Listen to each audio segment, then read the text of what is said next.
It's time for Torment Thursday. What do we have? We have most of a pub to talk to. So if we talk to Arthur over here, as I mentioned towards the end of last episode, Arthur wrote the last, he wrote a guidebook. And that is literally the final guidebook that was released as part of the projects funded by the first Numenera Kickstarter campaign.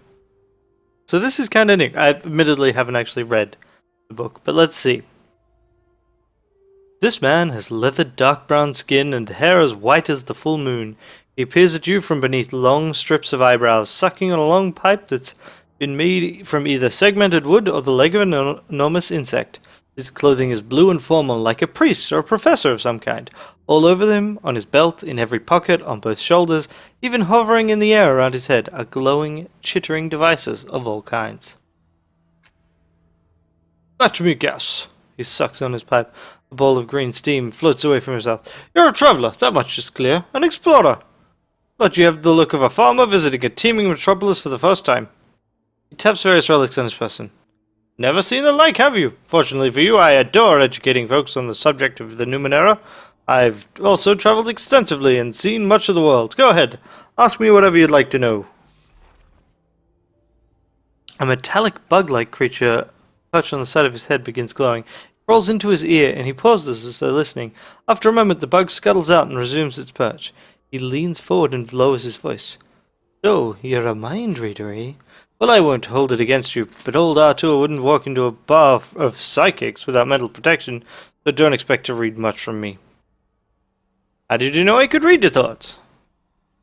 Newman told me. He points at the bug, now burying itself in his shock of white hair. He can detect that sort of thing, and this one blocks it. He pulls a circular device from his pocket.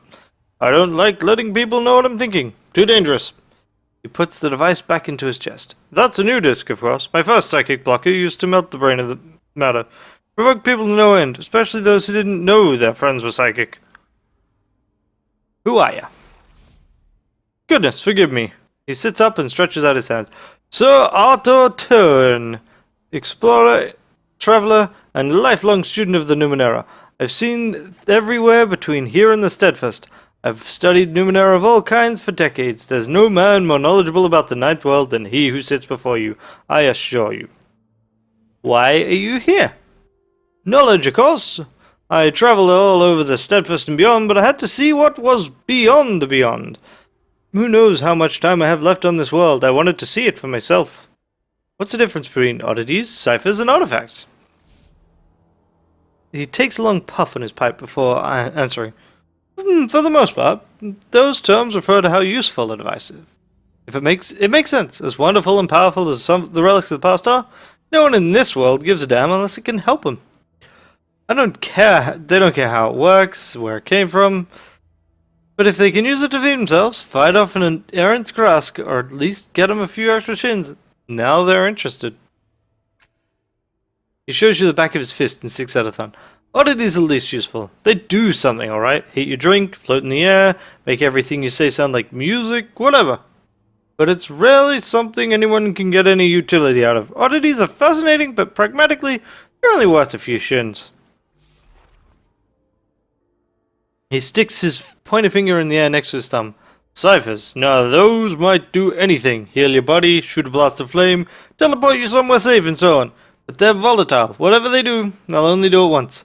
And if you don't know what you're doing, putting too many together can give you what's called cipher sickness. He puts up a third finger. Artifacts won't do that. That term belongs to devices that last. Maybe not forever, but more than one shot. Let's go with cipher sickness. What is that? Terrible. Just terrible. Sits his pipe down. Ciphers are volatile devices, as I told you. If you know what you're doing, you can separate, insulate, quarantine, thus carrying more ciphers than your average explorer without ill effects. He's something his person starts chirping. He taps his pocket to stop it, but otherwise pays it no mind. But if you carry more than you can handle, those ciphers react in unpredictable ways, draining your energy, wearing you down, or worse. This one time, I saw a cluster of ciphers bond to each other and gain what I can only describe as sentience, rip the bearer to pieces before tearing off into the cold desert. I haven't seen it since. It's completely unexpected. I feel bad asking my assistant to try it out. How would you categorize the Numenera? Oh, a fascinating question. He puts down his drink and leans forward. I'll give you the brief version, because you obviously have places to be. But simply, I'm less interested in how useful a device is than its means of function. Takes a quick puff from his pipe and sets that down as well. Now, the technology of the prior worlds is far too incomprehensible and varied for us to understand which civilizations created what. We can define some basic categories. Counts one on each of his fingers. Many devices deal with fundamental forces: gravity, magnetism, sound, light, even time itself. Automatons and created intelligence fall under artificial life. Biotechnology covers a wide variety of Numenera. Many plants and animals we consider natural were in fact created by prior worlds for some arcane purpose. Zagus's bloom may fall under this category. Someday I'll hire a team to find out if I can find anyone reckless enough. There are chemical devices, as well as those dealing in forms of matter, metals, liquids, crystals, and conversions between the three. As I set up, the most interesting are also the most esoteric. Nanotechnology, which covers most of what common folk call magic, transdimensional tech, and tech relating to the data sphere itself. But these are just the classifications I prefer. The Numenera defy definition. So, what is the data sphere? It's difficult to say exactly. At the most basic level, the data sphere is information stored within the air itself. But it's much, much more than that. Several of the past prior worlds had created similar spheres of knowledge around or throughout our world. Our term data sphere encompasses all of them, the connections between them and the effects thereof. For example, he lifts a knob finger. People talk about glimmers, visions from another place or time. Those are actually portions of the data sphere accessing human mind. Some ciphers, even nanos, can access arcane knowledge from the data sphere. Why, even so-called telepathy is sometimes two people communicating through the data sphere without realizing it. The data sphere as a subject of research is far too large for several lifetimes. Alas, I've only been able to spend my time delving into devices that seem to use it, not the sphere itself, or rather the various incompatible networks that comprise the sphere. Maybe someday. Yeah, so this guy is just like, hey, do you want a bunch of cool stuff about how this setting works? Ask him. Let's ask about what exactly are shins?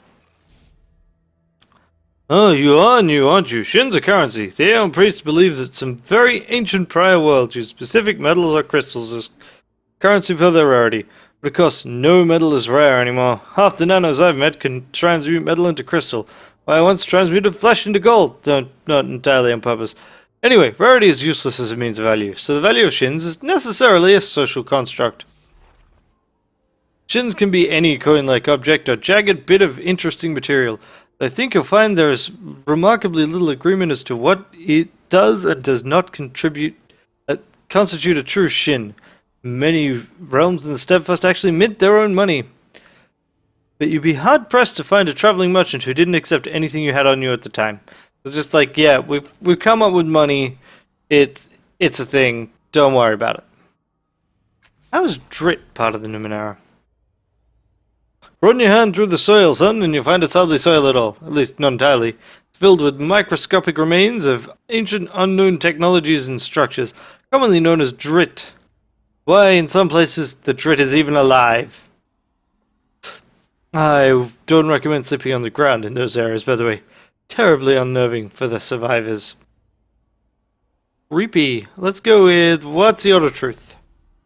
Closest thing there is to a worldwide organized religion, except it's not a religion. All members of the Order call themselves priests and the founder the Amber Pope, but they don't worship anything per se. They're perhaps their own intellects. I understand this town has its own branch of the Order. They can answer your questions better than I. Let's ask about something else. I mean, why are you here in the Fifth Eye?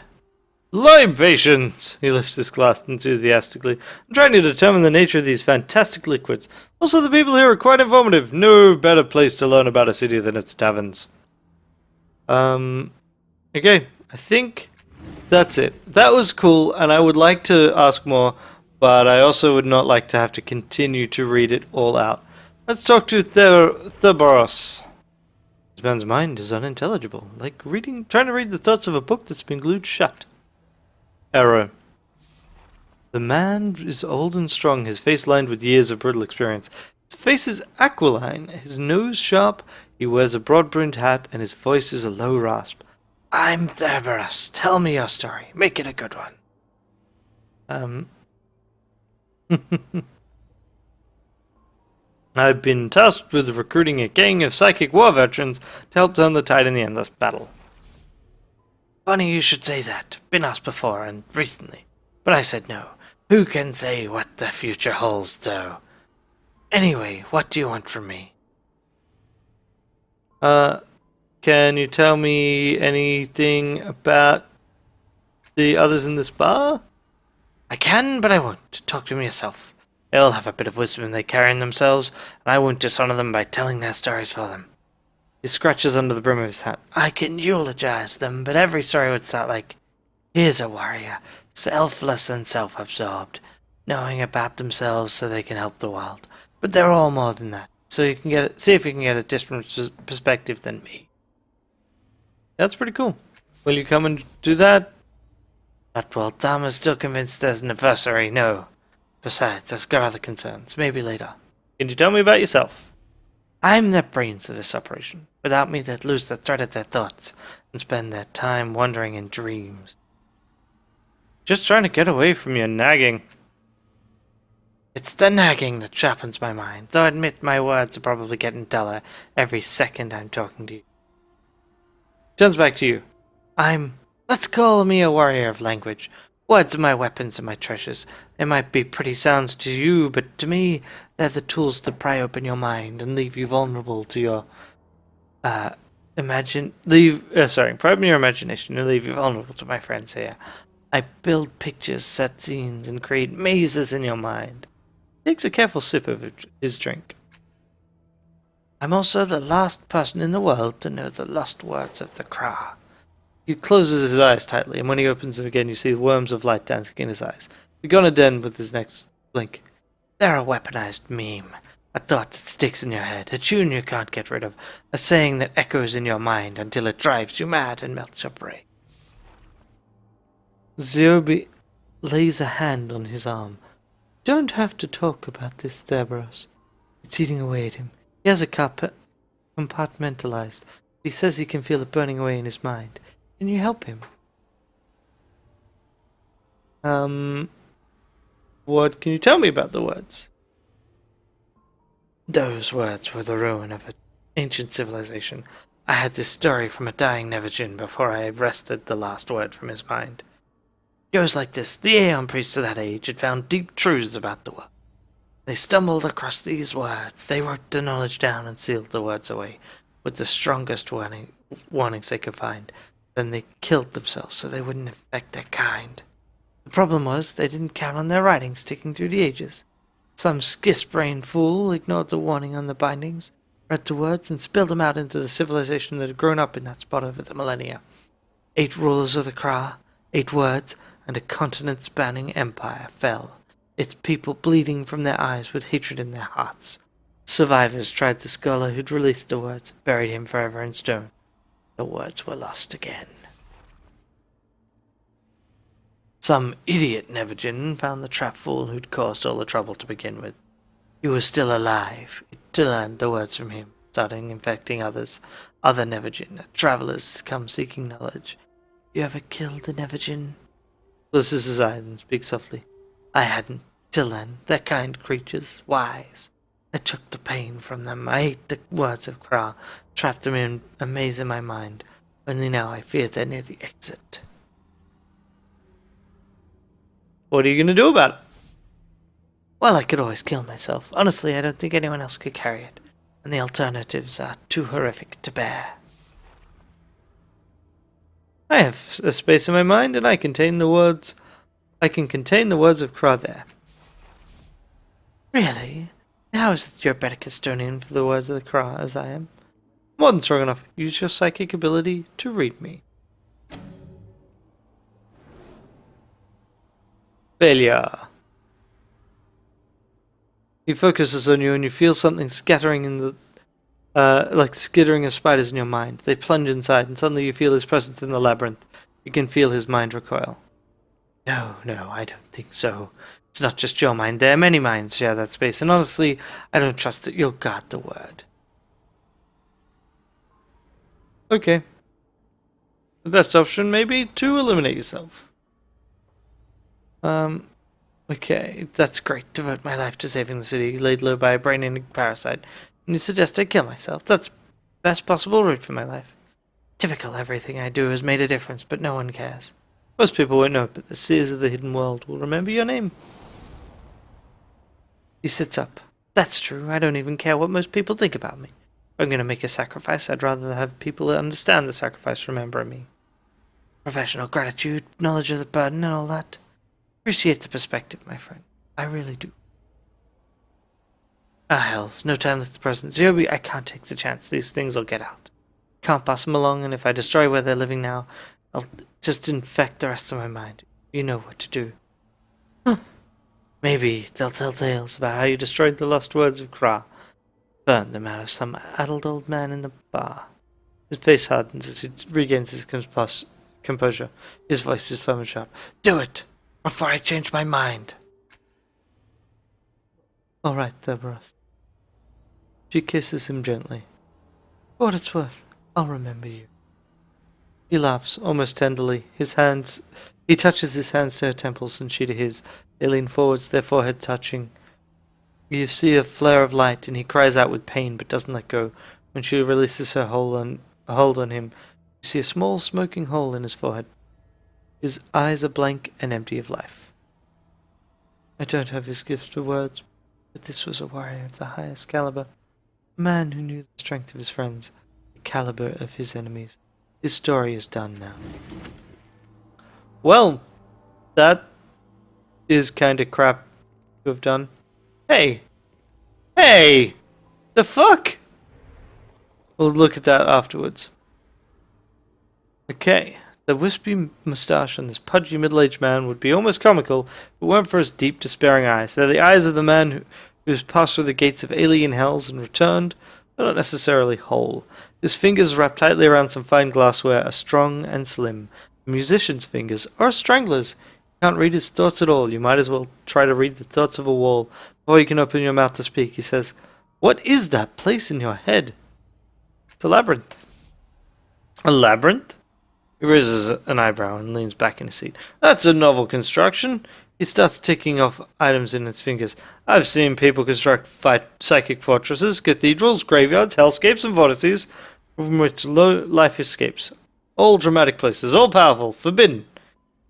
But a labyrinth? That's a whole different construction. That speaks to cunning and guile. You mind if I take a quick look? Seems a strange thing to carry and not know anything about. His voice is polished and clean, friendly but intent. Go ahead. Why, thanks. It's not often the wisest choice to let strangers into your mind or not do you any harm. Might help even.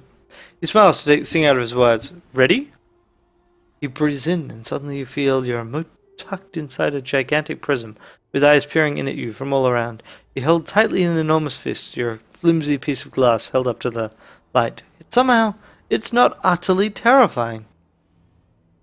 His words come to you as if from the distance. A shared space, such depth, such twists, builds itself around your experiences and those who share it with you. Shared spaces are occasionally dangerous, so I sharpened a part of your mind. I didn't probe deeply, but this would be an excellent battleground. You lured a foe to you, you could trap it in your mind. You could destroy it. Oh, introductions. Yes. Only gained 2 intellect pool. I'm Dharma of the Bloom. He pinches the bridge of his nose, his eyes tightly shut.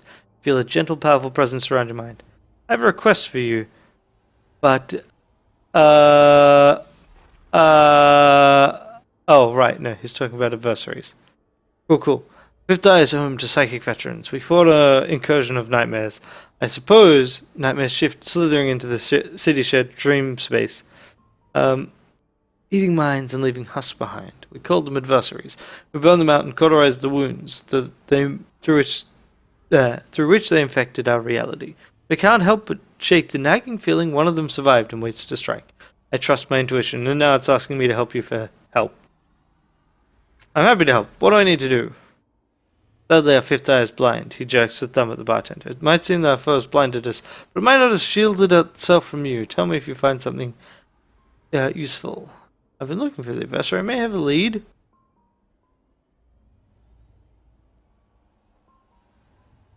Strange man in yellow who changes shape. Nope. Strange ghostly woman over there. Yep, unpredictable, not the adversary. Almost the soul keeper. What about him? Okay, that's all for now. Let's go poke this malaise. The small, unassuming man occupies this space. What man? He does not look at you, but you can feel his regards slip across you and dismiss you as you approach. His attention remains focused on the trio at the table. Yeah, so this is totally an adversary. When at last he turns his attention to you, you feel his regard settle, like a soft blanket made of metal. It's almost oppressive. Malaise. That's who I am. His voice sounds distorted, strangely out of sync, as if he were calling to you from a distance. You are almost suitable for the game. You have a desire, you have the strength, but first you must know my truth. Speak it to me, and we will play.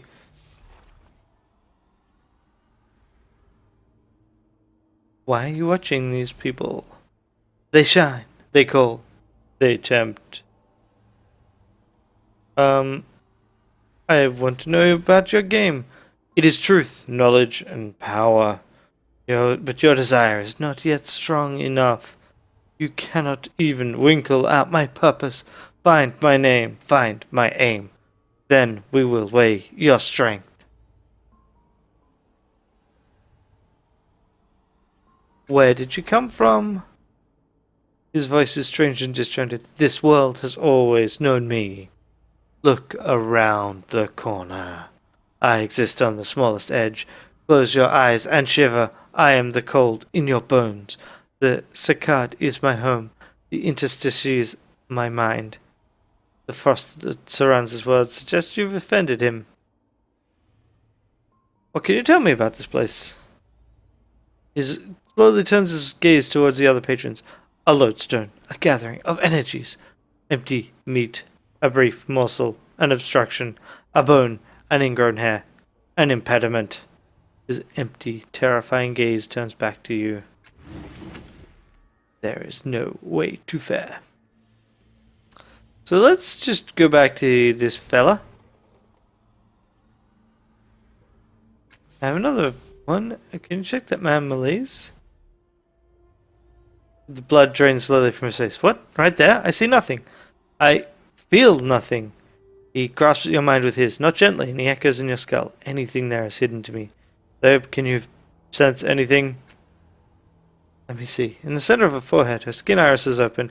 A third metallic eye protrudes from her.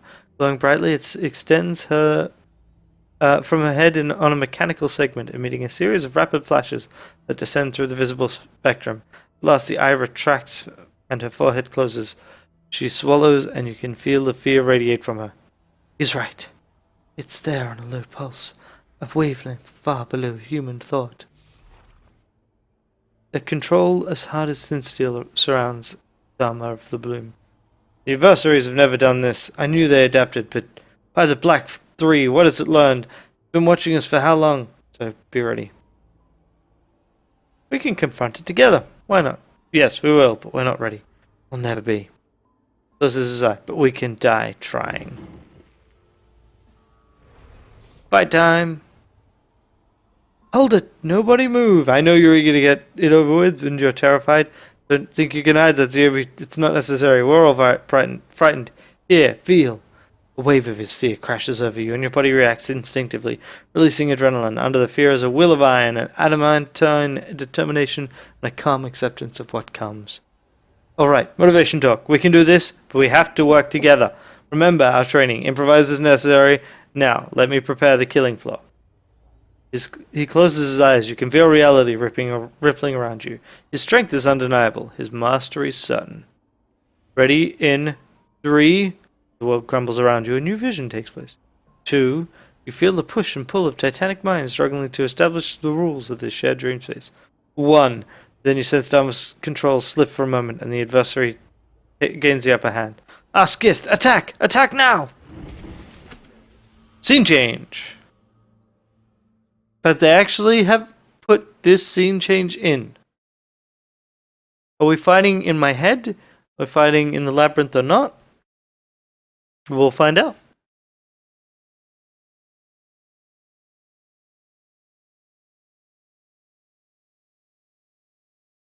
Loading, loading, loading.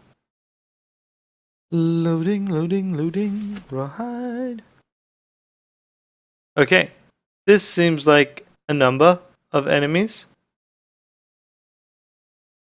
Also, it seems like there should be sound effects.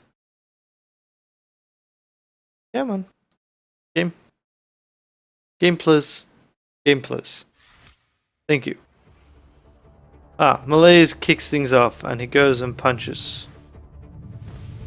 Misses. So I don't think we've actually had proper combat in this run. Alright, so these are them. My enemies doing things. Not enemies, but like friendly allies. So Tiber's got a while to go yet. Why did it move to a spot where it got flanked? It seems really strange.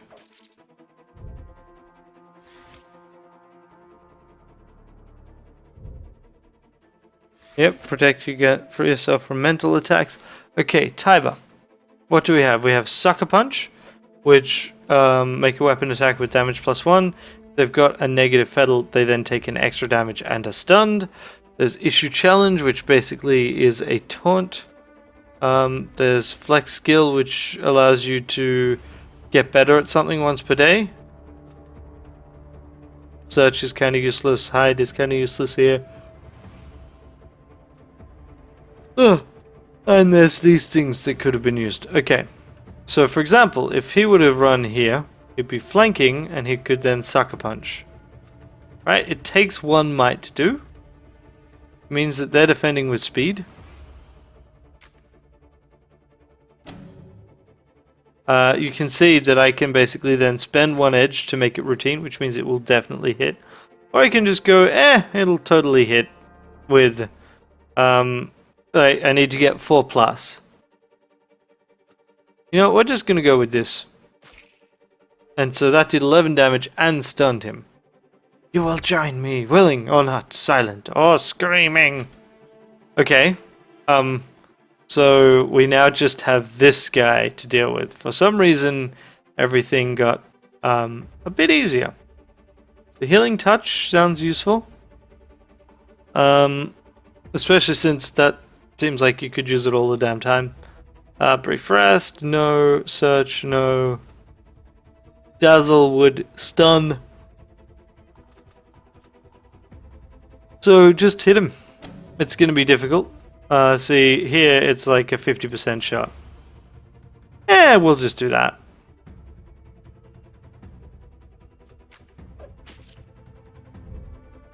Okay, and then my turn? No, yeah it is. No, it's still his turn. Oh right, living tattoos would allow me to do stuff as well. We're just gonna then defend.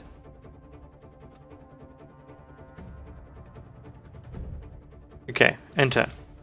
Zobi's turn. Rah! Compelled, I don't know what that does. Last cast-off's turn. So, you can see I've got a bunch of different things that I can use, including Tidal Surge, which basically allows me to plus 100 damage. So, it seems like I could just smash him. Or I could just hit him. Let's Tidal Surge this, and then go... Oh, I see. That's probably not ideal to have done, but hey. We'll do this routine attack. Oh. That was less impressive than I thought it would be. Oh well. Pretty sure this guy's a bit dead.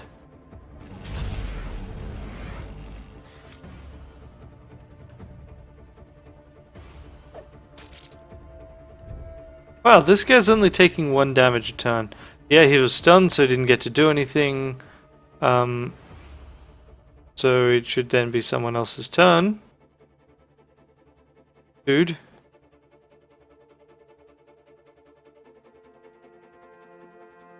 Game, please. Got 3 of 14. Okay, so compelled means it has to attack the person that compelled it. It's flanked, which means that it takes damage more easily. It's stunned, so it can't do anything. But the combat appears stuck on it. Okay, come on. Game, please. Game. Game, please. Please, game. Oh, come on. Seriously?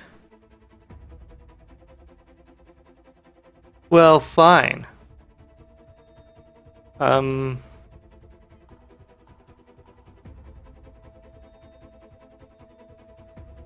Combat stuck on Malaise' turn.